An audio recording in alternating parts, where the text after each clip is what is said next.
Hello friends, welcome back to the new video. In this video guys, we are going to talk about how to forget Wi-Fi network, and guys you want to remove your Wi-Fi network in Oppo K10 phone. So you can remove it. In this video guys, I will show you how to remove it.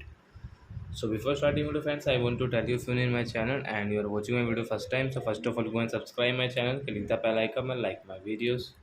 So now time to start video. First of all guys, you will have to on your phone setting. So I will click on phone setting.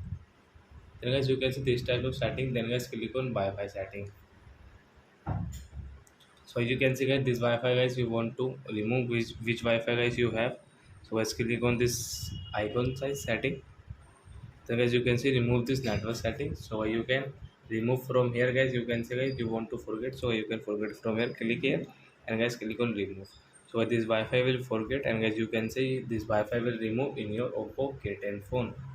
So I hope friends you have understood how to forget Wi-Fi network in Oppo K10 phone. So that's it guys. Thanks for watching my video.